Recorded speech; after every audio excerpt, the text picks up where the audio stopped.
조갑제 TV 시청자 여러분 안녕하십니까. 2024년 11월 12일 오전 11시 반입니다. 글을 쓴다는 것은 전문가들만 하는 일이 아닙니다. 보통 사람도 글을 쓰는데 어떤 경우에는 보통 사람들, 이름 없는 서민이나 시민이 쓴 글이 더 감동적인 경우가 들어 있습니다. 저 같은 기자나 학자, 정치인 이런 분들이 글을 쓸 때는 격식을 따집니다. 형식 논리가 지배할 때도 있습니다. 그러면은 그 글의 순수성 또는 정직성 이런 게 좀 훼손되는 경우가 많아가지고 딱딱하고 몸이 건조하고 이런 글이 될 가능성이 많습니다. 그런데 그런 계급이나 감투를 쓰지 않는 분들이 솔직하게 마음으로 쓰는 글이 더 감동적이다 이겁니다.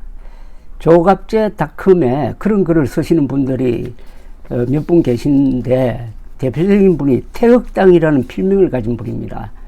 근데 이분이 어떤 분인지 저는 모릅니다. 사실은 알려고도 하지 않습니다. 그 글로만 소통하고 글로만 어떤 분인지를 짐작하려고 합니다. 어떤 점에서 참 신비한 분입니다. 이분이 쓴 글을 제가 몇 차례 소개를 해드렸습니다. 그 관심 분야가 아주 폭넓습니다. 예컨대 작년에 황영웅 가수가 언론으로부터 무자비한 비난을 당하고 있을 때 쓴 황영웅을 변호하는 글은 천하 명문이었습니다. 그런데 며칠 전에 이분이 윤석열, 당신이 자연인으로 돌아갈 때 누가 지켜줄까? 라는 제목의 글을 또 기고를 하셔서요. 회원 토론방에 올라 있는 것을 정식으로 우리 기사 난에 올렸습니다만은 아마 작금의 윤석열 대통령 문제에 대해서 지금부터 소개해 드리려고 하는 이 글처럼 본질적인 문제를 본질적으로 다룬 글은 없다고 저는 장담할 수가 있습니다. 어떤 논설보다도 어떤 분석 기사보다도 이게 핵심을 찌르고 있습니다.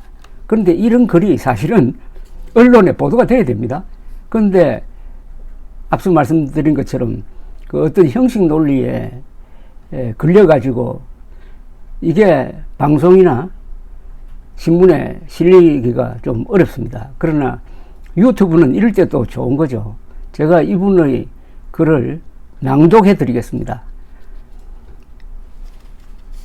어쨌든 윤석열 대통령이 검사 시절 보수 우파 진영을 박살냈던 건 사실이다. 아이러니하게도 현재는 좌파 진영, 즉 민주당을 비롯한 친북 세력이 윤 대통령을 적으로 간주하고 있다. 보수 진영을 박살내고도 좌파 진영의 적이 되어 있다는 것은 단순 수학식처럼 풀이해보면 그런 사람의 정체는 좌파의 이용물이라고 규정할 수 있다. 그러니까 흔히들 인용하는 저 초안지의 한신이 말했던 사냥개쯤 되는 것이다. 토사구팽의 그 구를 이야기하는 거죠. 그런데 또 이상하다. 그런 윤석열이 보수 우파 진영의 추대로 대통령이 되어 있다. 이점이면은 사실은 그 추대한 세력이 진정한 보수 우파인지 아니면은 미친 것인지 살펴봐야 정상이다. 그러나 그런 것도 없고 그 한 줌의 자칭 보수 우파들로부터 윤석열은 거의 묻지마식 지지를 받고 있다. 우리는 이런 비정상적 상황을 몇 년째 겪고 있다. 윤석열이 불과 얼마 전 검사 시절에 국정원과 국군 법원을 박살냈던 건 다들 아는 이야기다. 그가 국민의힘 대선 후보가 되기 전까지 문재인에게 충직한 마음을 가지고 있었던 사실이라든지 지난 대선 직전까지 국민의힘 의원들과 보수 진영의 경멸적인 심정이었다는 사실도 떠돌아다니는 녹취록 등으로 널리 알려져 있다. 그런 녹취가 조작된 것인지는 모르겠지만 딱히 조작이라는 보도도 본 적이 없는 것 같다. 그런 윤석열은 대통령으로 시작부터 이상했다. 청와대에 들어가지 않은 것이다. 사실 이점은 보수라는 단어를 써서 자신의 정체성을 나타내는 사람들에게는 따질 것도 없이 비판받을 일이었다. 경험 많은 우리 보수 원로들이 지적한 보안, 경호, 업무 편의 등 기능적인 점에서의 위험성, 비효율성은 물론이고 대한민국 중흥을 이룬 보수적 대통령들이 집무실로 사용한 전통과 대한민국 대통령제의 당위성을 동시에 부정하는 그런 처사는 도저히 보수가 할 일이 아니었다. 보수는 절차와 형식을 지키는 데 있어서도 모범적이어야 한다. 특히 보수 지도자는 그래야 한다. 때로 보수는 전통을 지켜내는 것 자체가 그 존재 의미의 본질이고 전통을 지키기 위해 싸우는 것 또한 존재 이유이다. 보수는 이념소가 존재의 전부라 해도 과언이 아니다. 청와대에 들어가지 않은 문제는 매우 상징적인 일이었다. 보수 이념 측면에서는 이념적 배신이라 볼 수 있는 사건이었다. 이를 과장이 심하다고 여기는 이는 보수 얼치기이거나 아마추어 패션 좌파이거나 교묘한 좌파 세력이라고 본다. 시작이 반이요 장명이 전부를 나타낸다는 말이 있다. 그런 취지에서 보면은 대통령 윤석열이 청와대로 가지 않은 것은 보수 정권으로서의 윤 정권의 파멸을 예고하는 서막이었다는 느낌이다. 작금의 윤석열이 겪고 있는 모든 난항은 청와대로 가지 않을 때부터 정해진 수순이었던 것이다. 경강부회, 논리비약, 과장이 아니다. 선명한 경험칙에서 오는 과학적 지적이다. 그는 시작부터 그랬건만 진성 보수 우파들은 대통령 윤석열에 대한 비판을 삼갔다. 지난 대통령 탄핵을 통해 얻은 경험이 뼈저렸기 때문이기도 하고 그래도 종북 좌파가 집권하는 것보다는 낫다는 심정으로 그래도 양산에 사는 역적과 그 무리를 당연히 국법에 따라 곧 처단하겠지 하는 희망으로 참고 참으며 지켜봤던 것이다. 그런데 그 희망과 인내에 대통령 윤석열은 찬물을 끼얹었다. 진성 보수 우파가 찬물을 덮어섰는지 알 수 있는 척도 중 하나는 어느 대란이다. 국정원과 국군, 법원, 보수 정당을 박살낸 것은 예전 일이라고 이제는 달라졌다고 발가락이 닮았다 식으로 애써 자위한다 치더라도 의료 대란은 현재 진행형인데 앞으로 어떻게 할 것인지는 엊그제 있었던 윤석열이 하고 싶은 말 행사장에서도 끝내 이렇다 할 언급이 없었다. 그런 모습을 보인 윤석열이 과연 보수 우파일까? 우리는 이 점을 심각하게 살펴봐야 한다. 이것은 과학적 의심이다. 나온 김에 하는 소리인데 윤석열과 그를 추종하는 자칭 보수 우파들은 스스로 보수 우파라고 자부한다면 제발 개혁이라는 표현부터 삼가길 바란다. 여러 의미가 있겠지만 개혁은 뒤집어 엎는 사회운동을 의미한다. 정치계에서는 주로 사회주의자들이 쓰는 표현으로 기존 제도를 부정할 때 쓰는 것이다. 그래서 보수주의자가 쓸 표현은 아니다. 대한민국은 이미 건국할 때부터 요즘 사람들이 흔히 말하는 그 진보 개혁을 바탕으로 하고 있다. 이승만 대통령은 500년 묵은 이민족의 유교적 구시대 관념과 문화적 틀을 깨고 세계화에 맞춘 진보 혁신의 자유민주주의 정신으로 대한민국을 세웠다. 그 틀 아래 박정희 대통령이 역시 진보적 개척 정신으로 이민족의 못난 점을 배척하고 장점은 극대화하여 진정으로 자유민주주의를 할 수 있는 토대를 비로소 만들었다. 즉 우리 건국 대통령과 부국 대통령은 이미 당대 최고의 진보 정치인이었고 요즘 좌파들이 말하는 모두를 잘 살게 한다는 그런 의미에서의 혁명가였으며 그 이승만과 박정희가 저변 국민과 함께 이룩한 성과 아래 현재의 대한민국이 달리고 있는 것이다. 여기에 또 개혁을 더하겠다는 것은 다른 제도, 다른 국가적 틀을 만들겠다는 것과 다름없다. 보수 우파가 이룩한 자유민주주의 기본 틀을 뒤집겠다는 것이 되어버린다. 의료개혁이라는 표현이 그렇다. 의료제도에 개혁이라는 표현을 붙이려면 우리 의사들이 형편없거나 그동안 우리 국민이 질 낮은 의료 시스템으로 수없이 죽어나갔거나 했을 때이다. 우리 의료 시스템과 의사들의 자질은 대한민국 현실과 국력에 맞게 성장해왔으며 세계 최고 수준이다.